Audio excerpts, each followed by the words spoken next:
শেখ হাসিনা যাওয়ার পরে পাবলিক আমরা অনেক আশা করছিলাম যে সব কিছুই ঠিক থাকবো, অনেক আশা করছিলাম যে ইলিশ মাছ অল্প টাকায় খামু। আমার এক যাত্রী বলতেছে যে এখন শেখ হাসিনা গেছে, আমরা ইলিশ মাছ খামু, ইলিশ মাছ ফ্রিজ ভইরা রাখমু। লাস্ট পর্যন্ত দেখা যাচ্ছে যে ইলিশ মাছ এখন দেখতেই পারতেছি না। শেখ হাসিনা কি ভারতে দিছে না বাংলাদেশে তলায় দিয়ে গেছে, এটা আমরা বুঝতে পারতেছি না। আমরা তো সারা বাংলাদেশের যাত্রী বহন করি, দেখা যাচ্ছে যে কুমিল্লা, ফেনী, নোয়াখাইলা, রংপুর, দিনাজপুর সব জায়গার যাত্রী এখন বলে যে আওয়ামী লীগ আমলে আমরা ভালো ছিলাম। দেশের পরিস্থিতি কেমন দেখছেন? খুবই খারাপ, উল্টা পাল্টা সব কিছুই হয়ে গেছে। রাস্তাঘাট থেকে শুরু করে আমরা যে রোড ঘাটে চলি সব কিছুই দেখতেছি উল্টা পাল্টা।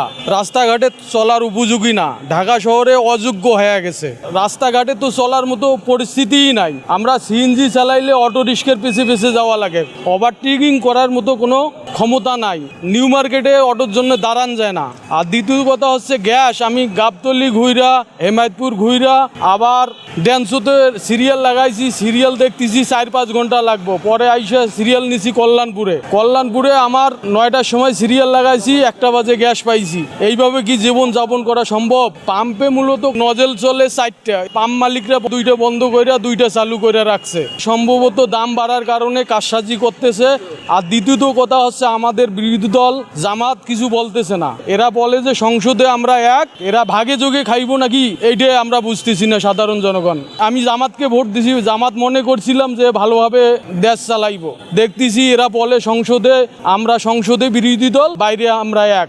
আমরা সাধারণ জনগণ বুঝতেছি যে এরা মনে হয় বাইরে ভাগে যোগে খাইবো, বিএনপির সাথে মনে হয় ভাগে যোগে খাইবো জামাত। এই জন্য আমাদের সাধারণ জনগণ খুবই কষ্ট পাইতেছি। আমরা সিএনজি ড্রাইভাররা সম্পূর্ণভাবে বুঝতেছি এটা সিন্ডিকেট। তেলের কারণে সিন্ডিকেট কইরা দাম বাড়াইছে, গ্যাসেও সিন্ডিকেট কইরা দাম বাড়াইবো। দাম বাড়াইলে আমরা মনে করতেছি যে সবকিছুই ঠিক হয়ে যাইবো মনে হয়। আচ্ছা, গ্যাসের দাম বাড়ালে সকল সমস্যার সমাধান হবে, আপনি কি মনে করেন? হ্যাঁ, এটা তো সিন্ডিকেটের কারণে তো এই কাজটা করছে। সিন্ডিকেটের কারণে তো এই কাজটা করছে, আমাদেরকে ভোগান্তি দিতেছে সাধারণ জনগণ। আমরা ভাড়া চাই আগে 200 টাকার ভাড়া 400 টাকা চাচ্ছি, পাবলিক যাচ্ছে না। আমরা সিএনজি লইয়া বয়া আছি, গ্যাস নিতে যে 4-5 ঘন্টা লাগে, আমাদের জমা কিভাবে দেবো? 1100 টাকা পকেট খরচ সব মিলিয়ে 2000 টাকা লাগে।